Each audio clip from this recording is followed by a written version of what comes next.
Thank you for tuning into the GSMC Soccer Podcast, brought to you by the GSMC Sports Network. We have a great show for you today. We will be covering Liverpool's victory over Chelsea. We'll talk about the Champions League final rematch that will occur on Tuesday as Real Madrid take on Borussia Dortmund. We'll discuss the rest of the Champions League fixtures set to be played on Tuesday. We'll react to this weekend's Premier League fixtures, and please stick around for the end of the show. I'll be giving you some of my reactions to some of the top headlines going on in the soccer world. If you have a question during the show, we want to hear it.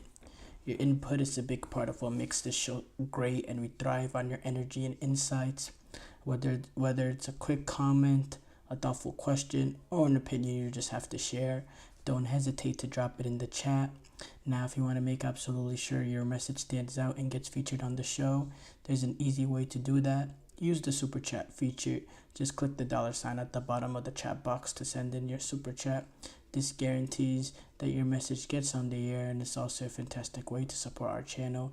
We rely on your support to keep bringing you the sports content you love, and we appreciate every bit of it. So go ahead and let us know what you're thinking. Hit that super chat button, and let's keep this show as interactive and exciting as possible. And if you prefer, you can always go to the GSMCpodcast.net to tip, donate, and leave a comment or question there.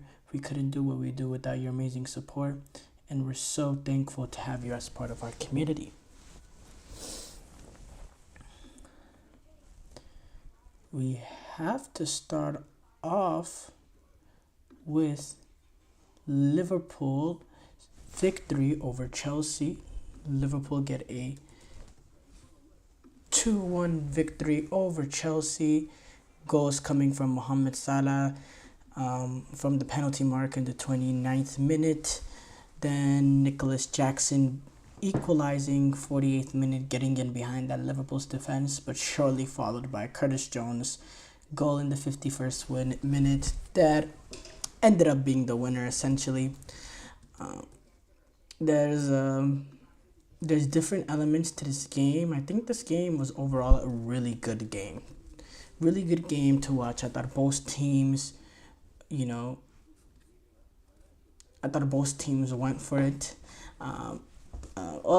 Chelsea went for it. I thought Liverpool were balanced in their approach, but there was periods that Liverpool, that showed signs. I thought Liverpool, especially near that end of that first half, that 10-15 minutes before the first half ended, before the halftime whistle, that they were really dominating the game, and they were taking advantage of that crowd. They drew the penalty in that period.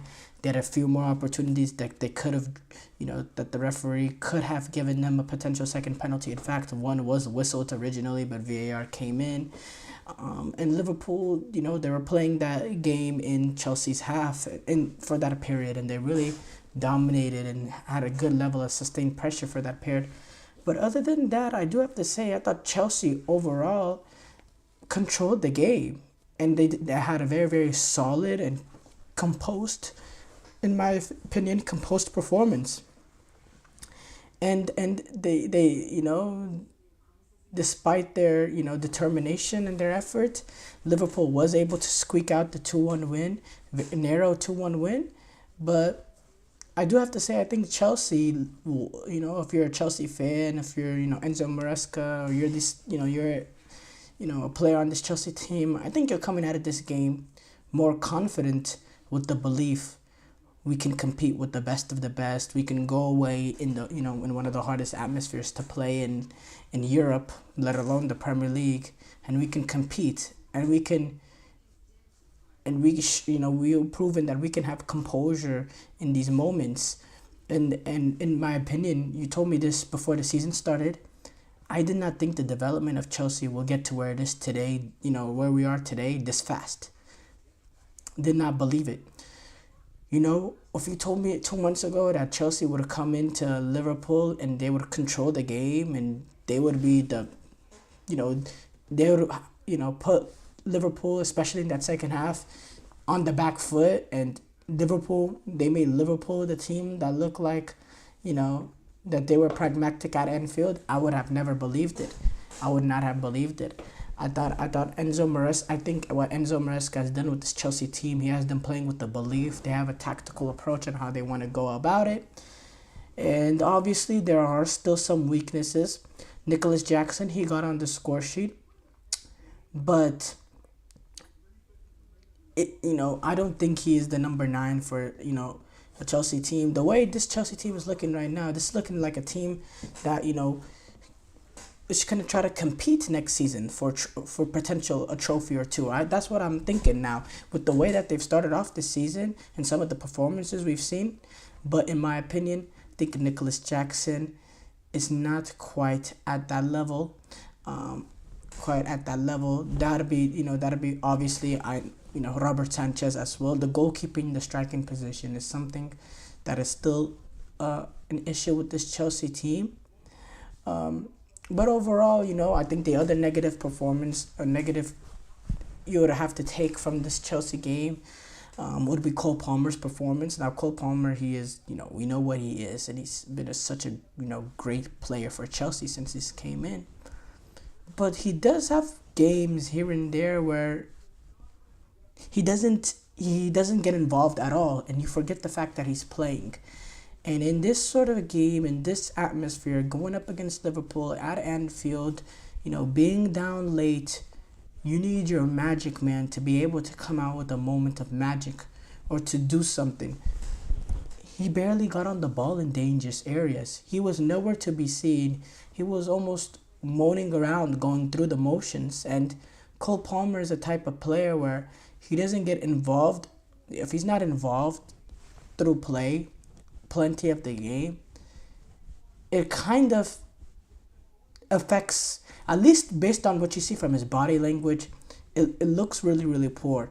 And that's something I thought was very, very disappointing. And it doesn't happen as often, but there are certain games in which Cole Palmer, the games that he doesn't have his strongest games are basically no-shows. He has to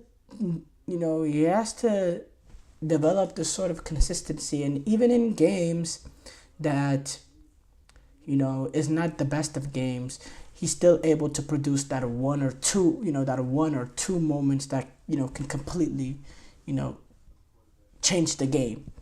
And that's something, whenever his performance in general is like not at a good level, and maybe the confidence in the game is shot, it seems like he's almost disinterested based on the body language. Now, you can't tell what's going on in his head and any of that, or in his heart. But just based on the body language, just based on how it looks like he's just going through the motions, I was really disappointed with Cole Palmer's performance. I do have to say,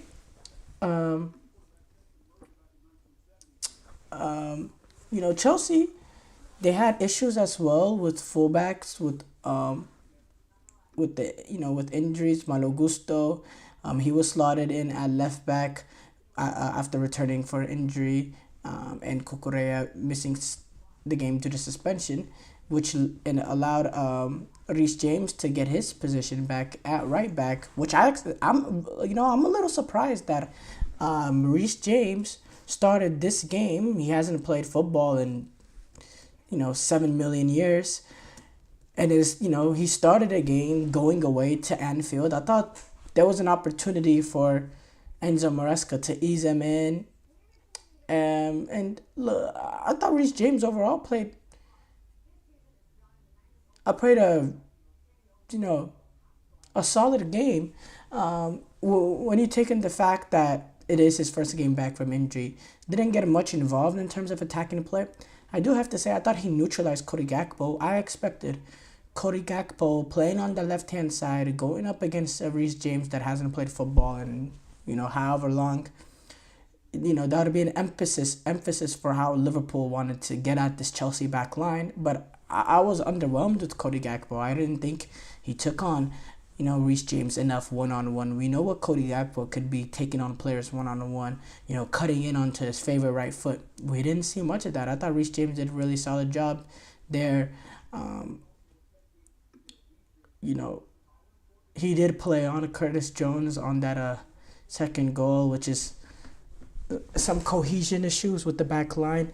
Keep in mind, Reece James, he's never played. Was Tosin Adarabioyo. He's probably had, very minimal game time with Levi Colwill as well. So it's a work in progress. And obviously the most important thing for him is, his availability. That is always the most important thing. Liverpool, they opted to rest McAllister, Luis Diaz, and they put in Curtis Jones and Cody Gakpo. I thought Curtis Jones also played a really, really good game from midfield. He got that goal, and it just shows that this Liverpool team has depth. When you're able to, when you're missing key players in this game, in my opinion, McAllister, Luis Diaz, and Alisson.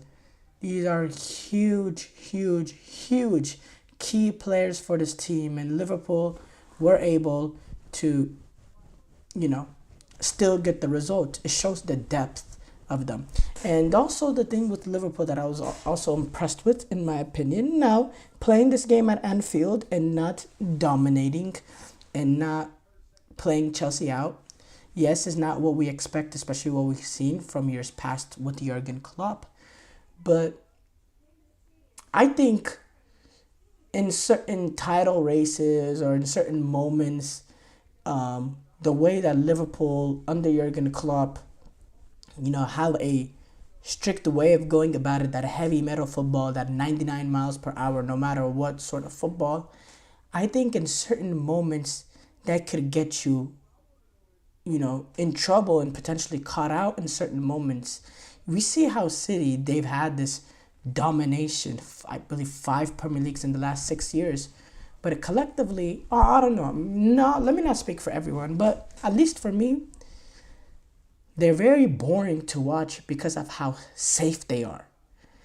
And how safe they are and how precise everything is and how almost robotic everything is. Because to have the sort of consistency and dominance that Man City has, you have to play a perfect game. You cannot make any mistakes, and it's risk-free football, and it's a specific way of going about it. And sometimes it makes it look robotic and boring to watch, but it's efficient. I think something that Liverpool has missed in Jurgen Klopp era is they don't have that, robotic, boring nature to them. Every game is a 99 miles, high flying, pressing from the front foot, playing a really, really high line and playing the game in the opposition's half. I think now with Arne Slot at Liverpool, this team is able to play with a more balanced and control, and there's certain moments that they'll be comfortable being on the back foot, that they're comfortable defending, that they're comfortable playing the game in their own half and allowing and soaking up pressure and breaking off that. That's something that we don't really see from Liverpool under Jurgen Klopp, and it's something that we're going to have to adapt to because Arne Slot and Jurgen Klopp are two different managers. And I think Arne Slot will be okay with not being the dominant team, minute in, minute out. Now, obviously, he has his way of playing, and it's not a pragmatic style. It's not, we're not talking about Diego Simeone ball. But it's also different from Jurgen Klopp's 99 miles per hour from minute 1 to minute 90. It's a little bit more balanced, and they'll be able to dominate the game in certain stretches and against worse opposition. But when they need to, even playing at home at Anfield, they're comfortable in not being comfortable. They're comfortable in trying to see it out, defending really, really well, and trying to get whatever they can on the counter and closing up the blocks and making it tight to break them down. I think when you're watching that game as a Liverpool fan, you might be a little underwhelmed because of, how Chelsea were able to control the game, for that entire second half, essentially. But at the same time, you can see this as a plus going forward because I think Liverpool, and now with their balanced approach, I think that gives them a better chance to compete for the title than they did have last year with Klopp, because this team last year they just looked like they were hanging on with how that they were playing. They just looked like they were hanging on. This team, this season so far, Liverpool, this team does not look like a team that's hanging on. This team is playing better football than we've seen last season. They're looking more comfortable in games. They're not relying on last-minute goals to get them out of jail. And they have a good balance of being able to dominate games. And then, honestly, they haven't played really difficult opposition so far this season. First, difficult test that they have, they were able to see it out. And in my opinion, I'm very, very impressed, and I believe Liverpool are firmly in the title race. I had a little bit of hesitation, before the season, putting them in there, and even throughout the early stretch, because I wanted to see more and more. But no, this Liverpool team is definitely a team that can compete. No doubt about that in my mind. Show break here coming up. When we come back, we will do a full preview of last season's Champions League final. Rematch. I feel like I'm losing my mind. Is everybody in the world blind? Please, Lord, give me a sign, a sign. I feel like I'm losing my mind. Is everybody in the world blind? Please, Lord, give me a sign, a sign. I wanna be the greatest. Everybody on their fake shit. I look around and feel like everybody is the fakest. I make this every day and I'm impatient, hoping one day I blow up from the basement. Statement, the top is so vacant. I don't hear shit that I think is amazing. Waiting for my day when I'm playing sold out shows for 1,000 faces. Hey, give me that crown, get in my way and to be put down. It ain't your place, all this my town. If I want that shit, then I'll get it right now. I'm losing it, the noose it fits. I'm losing shit, a stupid myth. You choose to live or choose to dip. You choose to fight or lose your grip and lose a gift. I feel like I'm losing my mind. Is everybody in the world blind? Please, Lord, give me a sign, a sign. I feel like I'm losing my mind. Is everybody in the world blind?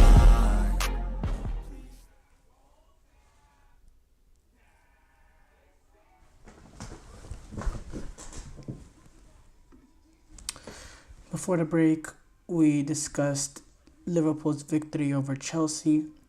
We move on to do a full preview of last season's Champions League final as Real Madrid take on Borussia Dortmund at the Bernabeu. So, just to discuss what Real Madrid are coming into this game, Real Madrid, currently sitting second place in La Liga, 3 points behind Barcelona.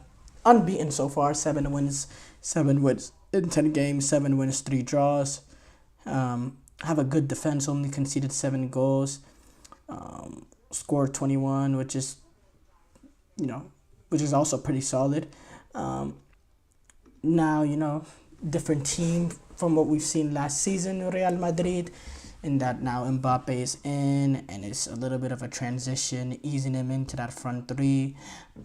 This was a team that won the Champions League last season, and adding a guy like Mbappe should only make you better. But it's not that simple. You're losing Toni Kroos, that gave you that balance, and it was an important part of that midfield. I think Real Madrid have struggled a little bit to replace that. But it's still a Real Madrid team that's elite. It's still a Real Madrid team that's going to be there at the end battling for their 700th Champions League, So, yeah, we know what Real Madrid is. Borussia Dortmund, they're on an interesting journey since the Champions League final. Shortly after that Champions League final that they lost, Edin Terzic stepped away, the manager that led them there. And now they're being managed by Nuri Sahin, who came into that Borussia Dortmund team last season halfway through, joined as an assistant to help out Edin Terzic to fix, Borussia Dortmund and their woes after their struggle that they had in the early season. Then they eventually were able to turn it on. Edin Terzic deciding to leave. Now he's coming in, and it's been a little bit difficult so far in the Bundesliga. They're currently sitting 7th.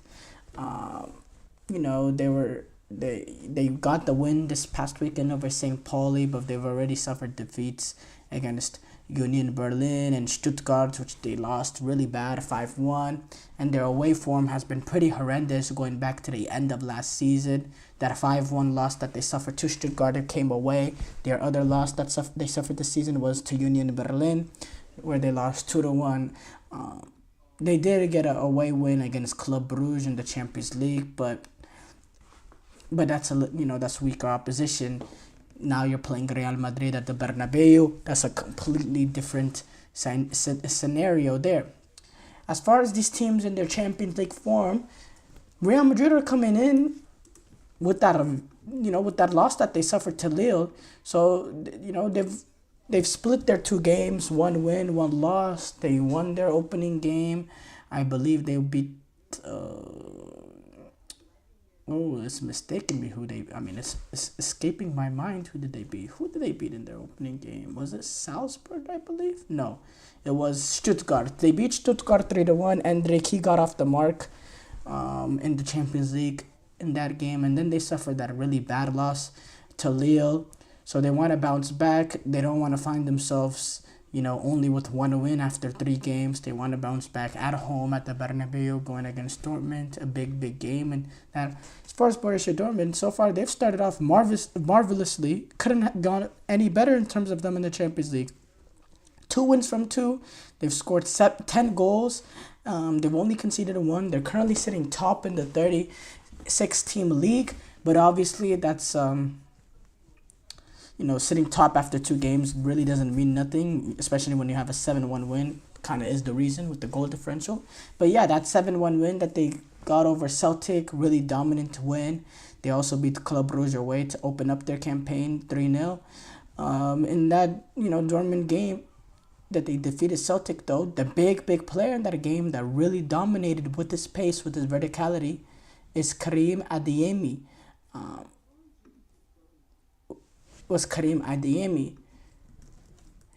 Karim Adeyemi, great player that he is. And I believe that he has an opportunity to potentially sneak into that Germany team, especially entering this World Cup. But he will not be available for this Real Madrid game, which is a huge loss. His ability to stretch a back line would be very necessary.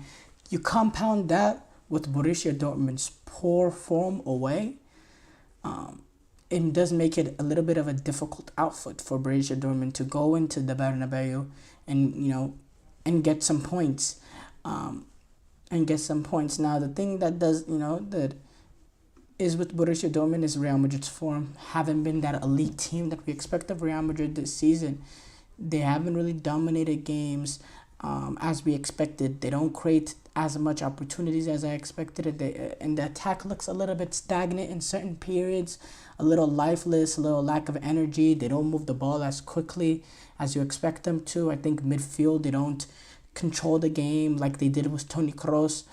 And I believe Jude Bellingham, I'm not specific. Look, when people say his goal drought, look, he was never a great goal scorer. He was just on a ridiculous fairy tale run last season, but that's not his game, And if you look at it, the goals that he scored last season, a lot of those goals was almost right place, right time sort of goals. What I would be concerned about is he's not dominating games from midfield as you expected to. He's not getting as involved. He's not doing what we saw him do early on his Real Madrid run at Borussia Dortmund. We didn't even see this for England as well. Jude Bellingham isn't really part of a plays closer to the attackers, but he doesn't do enough. Doesn't get involved enough. Doesn't create enough. Doesn't get past this player and make things happen. That's the big thing. You would be not big thing, because obviously he's still a really good player and something it'll come back. But that's something that should be a little alarming. Now, he did suffer that injury earlier this season, and it's something that takes a little bit of time to get eased into. Same with Mbappe as well, with the injury that he suffered. But You know, I don't know. I'm very interested to see how Ancelotti comes out of lineup in this game against. We've seen him go with different looks in that attack. We've seen, I think, against Villarreal, we saw Mbappe play alongside Vinicius in the front two. In this game, you had Vinicius and Mbappe, interchanging, Bellingham playing under them, with the likes of Rodrigo on the bench, just to make it a little bit more balanced instead of just sticking on two primarily left wingers and trying to make it work. Does he get benched yet again, or does he get put back into the starting 11, and do they try to get him to fit with Mbappe and Vinicius, which then would have to, they'll probably have to sacrifice, because they've played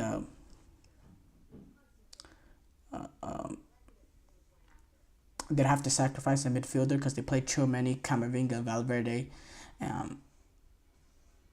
and Bellingham. They'd have to sacrifice one of those to get in Rodrigo in, which would probably be Camavinga. But I believe that they, against a Celta Vigo team that play home, I thought they were decent in that game. I thought they had a pretty good control in the midfield. I thought they looked pretty comfortable in stretches. I think it's a big decision for Carlo Ancelotti to make. For Borussia Dortmund, how do you get in behind this Real Madrid back line? How do you stretch them without having Adeyemi? What is your primary way? Now, you playing Guirassy. You go with Guirassy up top. Do you play to his strengths? Do you play to his elements? Now, Real Madrid, they have center halves like Rudiger and Militao that's not afraid of that confrontation, that is not afraid of that physicality that Guirassy will provide. How can you get in behind to, can Guirassy occupy, with his physical nature? Can he occupy Militao and Rudiger to allow Daniel Malen the opportunities to get in behind? Can they take advantage of that with his pace to get in behind, with Guirassy occupying the center halves? Because other than that, I really struggle to see how Borussia Dortmund will create enough. I think they'll be able to control the game in possession in periods, but I don't know if they'll be able to create enough clear-cut out opportunities to score enough goal to score in general. I don't know if they'll be able to create enough, because Real Madrid are still in hellaciously good defense. That'll be my one concern if I was Borussia Dortmund. But it is the Champions League final rematch. This game is played at the Bernabeu. It'll be a big game. Now, a combination, I do favor Real Madrid in this game, in my opinion, pretty quite comfortably, in the fact that I fear Borussia Dortmund and their ability to create. I fear Borussia Dortmund's away record has been horrible going back to the end of last season, and you're probably playing at one of, probably the worst, not the worst actually, no, but you're playing at a very, very difficult atmosphere, and, with the combination of the atmosphere and the team you're playing, it's probably the worst away game to ever play, a game at Bernabeu against, Real Madrid. I don't think it gets much more difficult of a task than that, much more difficult of an away task than that. A combination of those two things, missing Adeyemi, I think it's going to be a little difficult. And I also think Real Madrid come in this game with a more element of desperation. Borussia Dortmund, they've cruised through their first two games. They're sitting pretty with 6 points. This is not life or death for them. Now, although this is not life or death for Real Madrid, winning this game, it puts you a little bit in an awkward position looking forward. If they were to draw, or even worse, lose this game, you're only sitting with 3, maybe 4 points through the first 3 games. You're looking to play catch-up, because you don't want to put yourself in a position where you're having to play unnecessary knockout stage games in January, when you could, clinch yourself within, I believe it's within the top 8, so you automatically go through the round of 16 and don't have to play that extra knockout stage game to just get into the Champions League. So I think there's that factor as well. So overall, I will favor Real Madrid in this game, and honestly, quite comfortably. Short break here coming up. When we come back, we'll do a full preview of Tuesday's Champions League fixtures. Looking for your daily fix of sports talk without having to pay for it? GSMC Sports Network is available on YouTube. Just search GSMC Sports Network. Get your fix of daily sports talk shows on YouTube, absolutely free. NFL, college football, NBA, MLB, MMA, UFC, fantasy football, and so much more.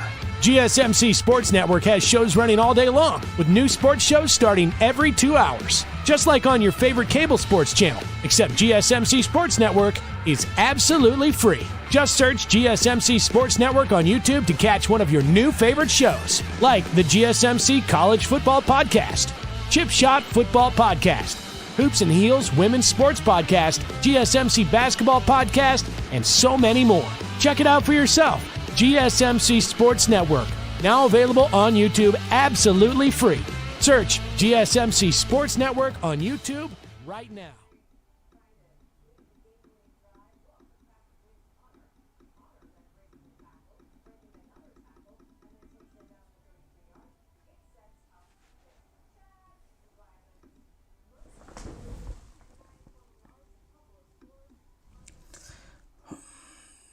Before the break, we did a full preview of last season's Champions League final as Real Madrid took on Dortmund. We move on to do a full preview of Tuesday's Champions League fixtures, obviously excluding Real Madrid take on Borussia Dortmund. Real quick, the games we don't go too in-depth on, quite frankly, because I just don't have that great of knowledge of these teams, but Monaco take on Zvezda. Monaco currently sitting right now 14th with 4 points through 2 games. Pretty decent start with them.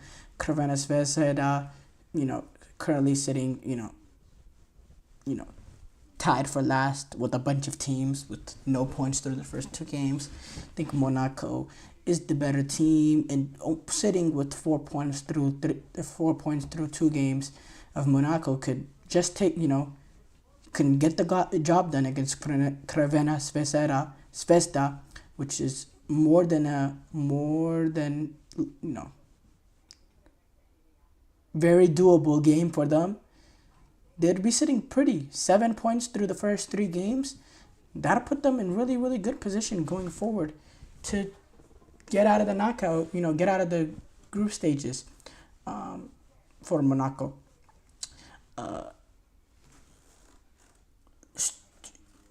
Sturm Graz take on Sporting Lisbon. Sporting Lisbon as well, sitting with 4 points through 2 games. Pretty good start for them.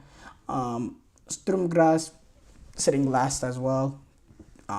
Similar, exactly actually. 4 points going up against no points to the last game I talked about.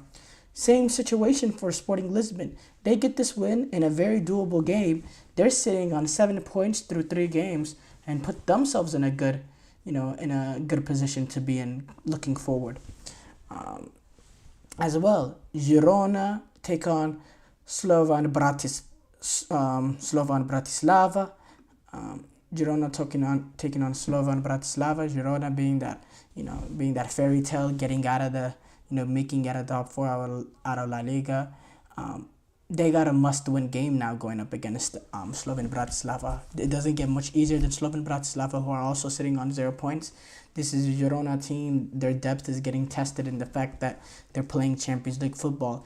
They lost a lot of their key important players that were involved into that team that helped them get into the top 4, with the losses of players like Savio and Dovbik, who've made moves to Man City and Roma, and many more important pieces of that team, and they're suffering. They're suffering so far, and they're starting the Champions League with 2 losses from 2. And in the La Liga, they're sitting 12th place with 4 losses already this season in their first 10 games and another 3 draws. They've dropped points in 7 of their 10 games. They they are not as good of a team as they were last season. They lost a lot of important pieces and a lot of important depth as well to the team. And yeah, now this game is a game I think that they'll be able to get past, but it's more than a must-win now for Girona. With no points in the first 2 games, they have to get that result over Slovan Bratislava, and I fancy them to do it. I think they have more quality overall than Slovan Bratislava, despite the players that they've missed, they've lost. Aston Villa taking on the likes of Bologna.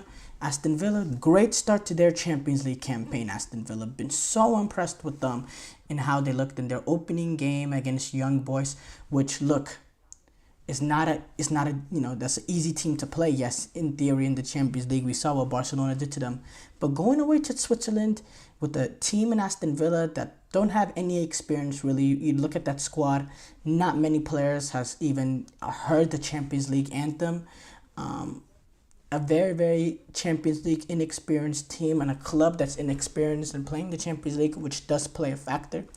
Getting that win and how comfortable that they were, and then in their next Champions League game, following it off by defeating Bayern Munich, a team that reached the semifinals last season, a team that's looked and played some really, really good football this season against some high-level opposition. We saw in how they were able to dominate Leverkusen despite not getting the win there, finished the draw, but they dominated that game. Aston Villa, great start from them.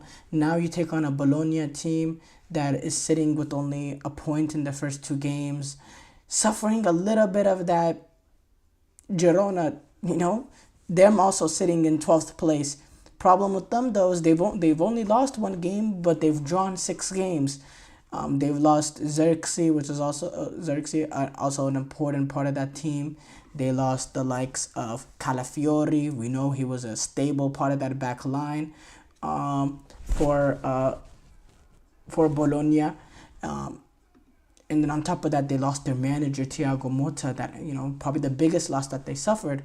So, they're sitting 12th in Serie A, only one point from their first 2. I think for me, Aston Villa playing this game at home, this should be smooth and sailing, but you don't want complacency to get in if you're an Aston Villa player. You don't want to get too comfortable, thinking that you should win this game, because you can, that's a game that potentially could be a trap game almost. Atalanta taking on Celtic. No, that is actually not today. No. We talked about Madrid taking on Dortmund. PSG take on PSV Eindhoven. PSG are coming off that disappointing loss that they suffered away to Arsenal, but they still have 3 points from their first 2. They take on a PSV team that's sitting on 1 point from their first 2. They've been pretty, mediocre so far in the Champions League. They got walloped. By or not walloped, but they lost to Juventus. They drew Sporting. That was actually a really, really fascinating game, that Sporting draw. Daniel Braganca getting that equalizer for Sporting near the end. But now PSG playing this game at the Parc des Princes. Important game for them. You want to get advantage of these 3 points. You want to bounce back rightly from that loss that they suffered away to Arsenal. They've been really dominant so far in Ligue 1 as expected. 25 goals to 8 goals conceded, a 17-goal differential with only 8 games is a really, really good mark. They're currently they're currently sitting level with Monaco in second place, but we know the quality, or we know how this PSG team want to go about it with Luis Enrique. They are in a little bit of transition, but there's still some quality in the squad. Ousmane Dembele, Bradley Barcola, Vitinha. I think PSG are definitely favorites to get past PSV. There's no sugarcoating that, but I still think it'll be an interesting game there. It's just the fact that it's at Parc des Princes makes it just that much more difficult. 3 more games. You have Juventus taking on Stuttgart. Juventus in a transition, playing under being managed under Thiago Motta. Currently, so far, good start for them in Serie A. only conceded 1 goal this season. They've only scored 11 themselves. They have drawn 4 games, but they haven't lost a single game. They're currently sitting third in Serie A. They are in transition under Thiago Motta. They have had a lot of injuries as well that they've had to deal with, and they're slowly starting to get players back like Timothy Weah, Weston McKennie. He should be back in a bit as well. They do like that a little bit of dynamism in attack, but Thiago Motta, he's a manager that can get the best out of a team without the sum of their parts. I said Weston McKennie. He's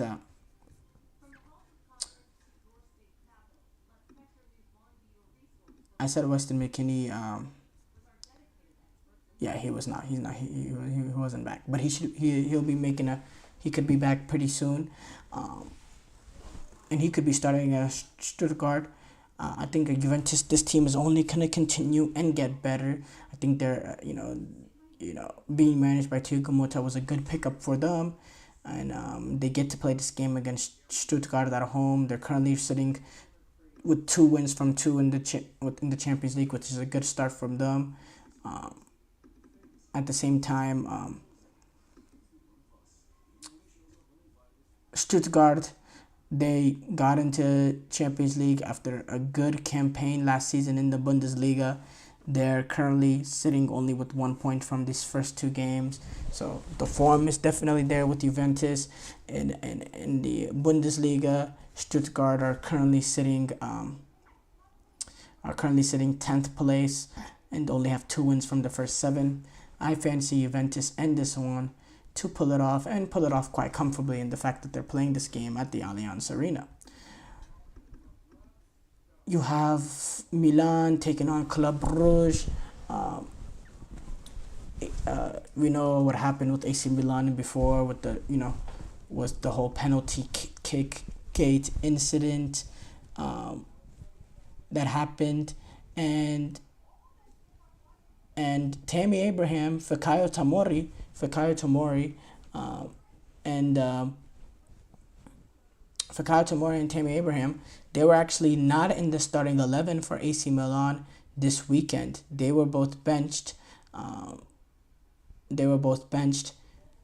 Whether and Theo Hernandez, he was not even involved because of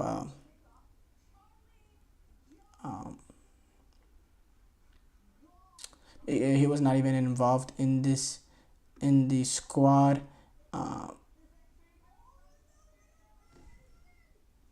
Was not even involved in the squad after he was just actually, I don't even know why he was not involved in the squad, but we know the incident that happened with them. They still got that win over Udinese, early goal from Chukwueze. So they, good bounce back from them. Now they, not their best start to Serie A, but they're still sitting in 4th place, and in the Champions League, very, very desperate. 2 losses from 2 games is the AC Milan team that we fully expect to get out. Must win game, taking on a Club Brugge team that, quite frankly, it doesn't get, is one of the more doable opposition that you get in the Champions League. Despite they did win Club Brugge, they did win a game. They do have 3 points, but there's still better teams to play. They beat Sturm Graz, which is just an even worse team than them. And then Arsenal take on Shakhtar Donetsk. Arsenal is a team that is coming off that disappointing result against Bournemouth. But as far as the Champions League, they've started off with 4 points. They went away to Atlanta. They got that point. They beat PSG at home, which could be a difficult game. And they do lack that little bit of creativity with the loss of Odegaard and Bukayo Saka. We don't know if he'll be available in this one. It remains to be seen. But at the same time, I think Arsenal just have much more quality than the Shakhtar Donetsk. Arsenal also playing this game at Emirates. Should be Arsenal's there to take. I think it'll be a comfortable 30 points for them. But you never know. They've made difficult games. They've made games that should be easy. or should be very doable. They've made it look difficult. We saw the game against Southampton, and now this game, and then a game against Leicester, game against Southampton, and then this loss that they suffered against Bournemouth. So who knows? Short break here coming up. When we come back, we'll do a full reaction to this weekend's Premier League fixtures.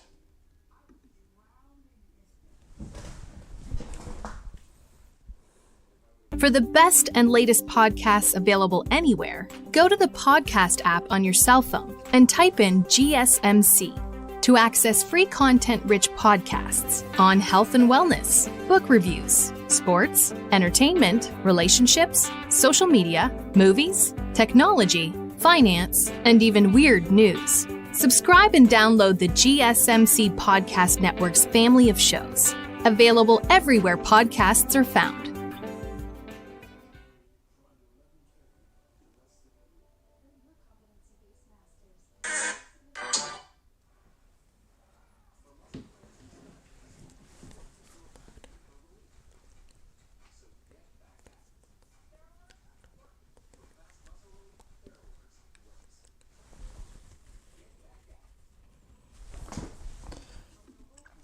Before the break, we discussed, or we did a previews of of tomorrow's Champions League games, or technically today we're past midnight. Now we'll kind of react to some of the Premier League games we saw this weekend. A lot of Premier League games this weekend, a lot of interesting ones. Obviously, we talked about Liverpool, Chelsea. We're not going to go too much in depth with that. Tottenham came back and bounced back from that really bad loss that they suffered to Bournemouth, now getting 4 goals, getting past West Ham 4-1. And as I expected, dominated the game, created a lot of clear-cut out opportunities, played the game in West Ham's half, took advantage of a West Ham team that could be easy to play against, as I predicted. I think Tottenham have solved their early season issues now. Yes, they had that blimp against Brighton, but besides that blimp, in which they still scored 2 goals. This is a Tottenham team that got 2 past Ferencváros, 3 past United, 3 past Karabakh, 3 past Brentford. They're starting to get goals. They're starting to not just create clear-cut out opportunities, but take advantage of that, of being in the opposition half, of playing the game in their half, and showing that cutting edge and taking advantage of opportunities when they come. And for me, that's all Tottenham needed to solve, because their early season woes were not woes in terms of the way that they approached the game or how they dominated the game or how they controlled the game. And the problem was not the football. The problem was the toothlessness of the attack, the lack of cutting edge, not being clinical enough. But with those, if Tottenham are able to continue this and get rid of those issues, this is a team that can play some really, really brilliant football, and that should be competing in the top 4. Because I think they can control a game against any team in the Premier League. That's how good their football is. That's how good their football has been under Ange Postecoglou. And now it's whether they can be consistent, that they can continue to show this cutting edge that they've shown over the past few weeks now. And if they're able to maintain the energy levels and not have that late season drop off like they did last season. But overall, impressive performance from Tottenham. And again, I don't think there'll be many games in the Premier League in which Tottenham doesn't play the better football against the opposition, which is crazy to say based on what we've seen over Tottenham over the past few years before Postecoglou. It's a different team. United take on Brentford. United, most impressive performance probably of the last 2 seasons, or this season and last season, from going back to last season, probably been the most important performance. They looked on the front foot. They looked attack-minded. They dominated the game. They took advantage. They were clinical. They got numbers forward. They had good moments of possession, and then even in the moments that they didn't have possession, they looked pretty comfortable. Brentford, it was very unlucky how United got, conceded that goal.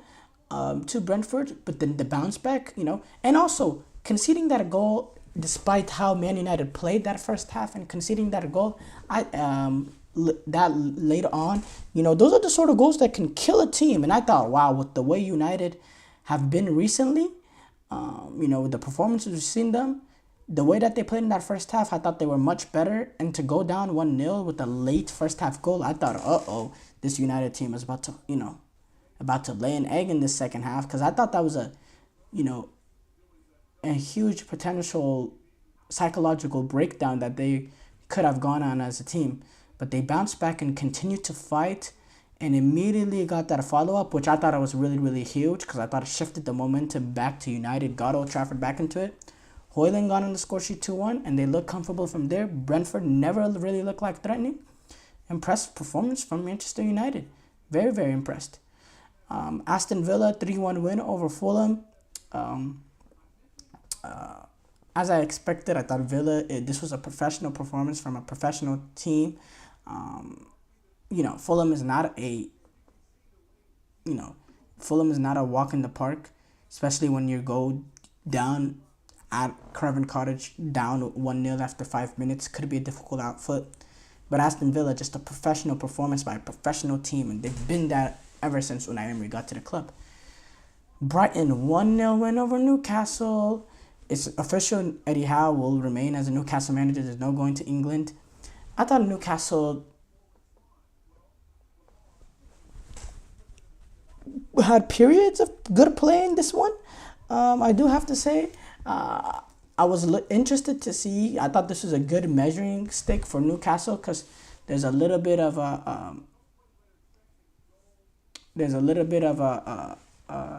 question mark with them and what we've seen from them so far this season. Big concentration lapses for Newcastle. Brighton played very ugly sort of football, but they got the job done. They got the result. In Newcastle, they have some issues that they need to address going forward, I do have to say. Great win for Brighton. Leicester, in the battle of potential, this is teams that got promoted, two teams that might be in that relegation battle. Leicester picking up points when they need to. I said these are the sort of games Leicester need to pick up points in. They go away to Southampton and St. Mary's, and they pick up all three professional performance. And this is the sort of games where it makes me, really reaffirm my position in Leicester City being able to stay up, because I just think they'll have that belief that they will stay up because of what they've done in the past few years or so, making top four, reaching winning the Premier League, playing European football a few years ago. I think winning the FA Cup a few years ago. Leicester City, good, great win for them. Everton, them also great win for Everton. You want to take advantage of the of games like this, going up against weaker opposition. 2-0. I think their really, really bad start to the season is a little bit of doesn't really send the right message, because I don't think Everton is as bad as what that start of the season says they are. And I think we saw that in this game. Again, professional display from them. Never really looked like they were threatened. And Ilman India, he has some quality, by the way. I do have to say. He got that early goal for Everton. Before we move on to the two title contender games, Nottingham Forest 1-0 win over Crystal Palace. Chris Wood getting the winner in the 65th minute. Pretty even game across the board, but it's Nottingham Forest that's able to get the 3 points and continue on their really good start to their season. A lot of us thought maybe that they can be in the relegation battle. Well, they've only lost one from their first 8. They're sitting with 13 points, 8th place in the Premier League. Tied with Tottenham 7th, only 2 points behind Brighton of 5th. Really good start from them, from Nottingham Forest, and I think they've essentially played themselves out of any potential,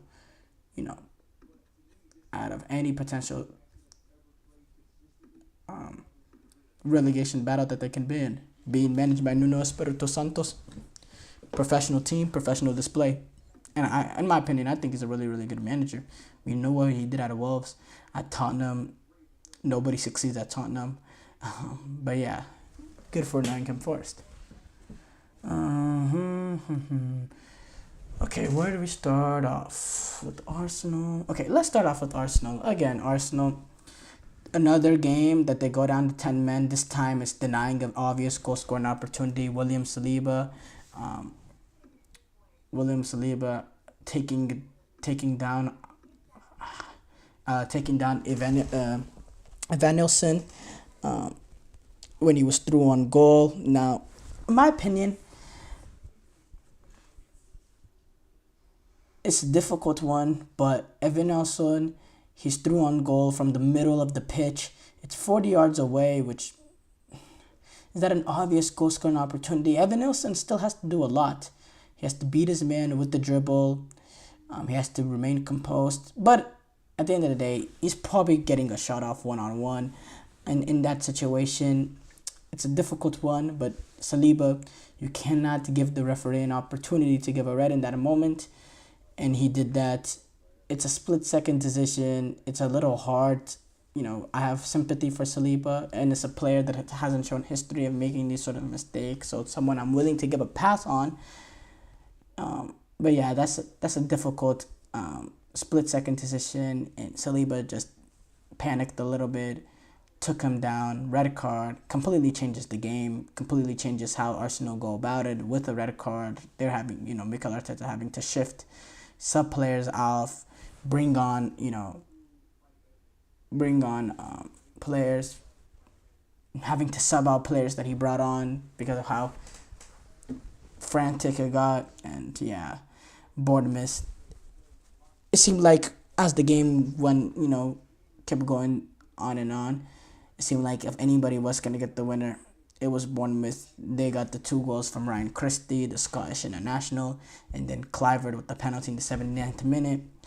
And it puts their title race hopes in a massive, massive nail, because 17 points from 8 games is not horrible, but already 4 points behind Liverpool and 3 points behind City. I think that's pretty bad, because Arsenal, they didn't want to replicate the start that they had last season. They wanted to start off better than that. Not because last season's start is bad, but because it requires even better to beat City. And yeah, just a bad result for them. And even going down to 10 men, they still need to go on and win the game against weaker opposition. And if I'm Mikel Arteta, and I'm this Arsenal players, I am trying to flush it. But something they gotta stop doing is stop putting these referees in position to have to make a decision. Don't even allow the referee to get to that point. And this one is a little bit difficult with William Saliba because it's a panic moment. But there's been other red cards this season that they've allowed the referee the opportunity to send them off. Don't even give the referee a chance. City 2-1 win over Wolves. Late winner from John Stones. So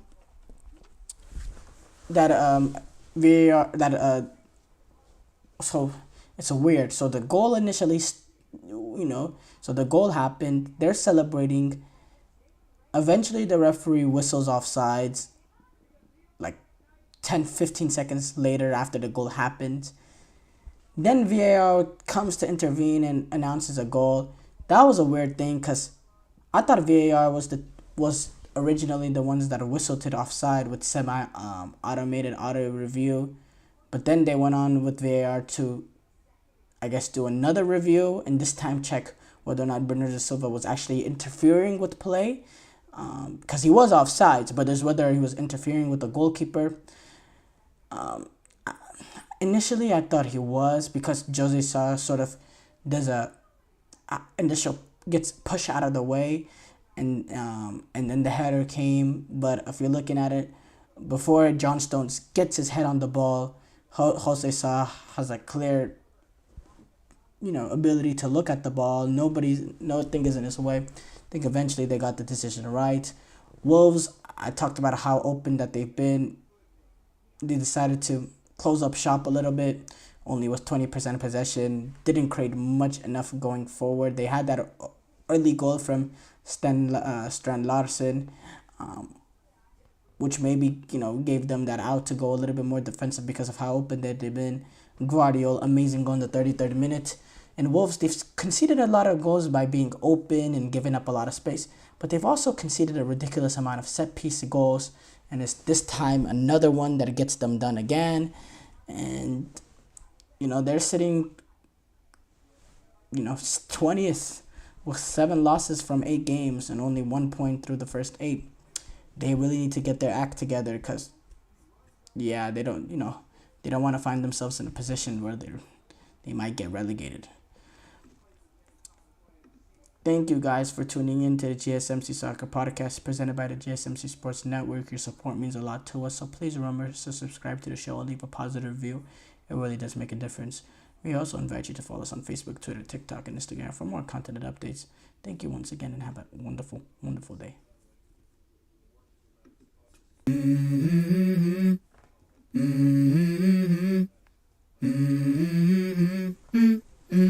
Let's go.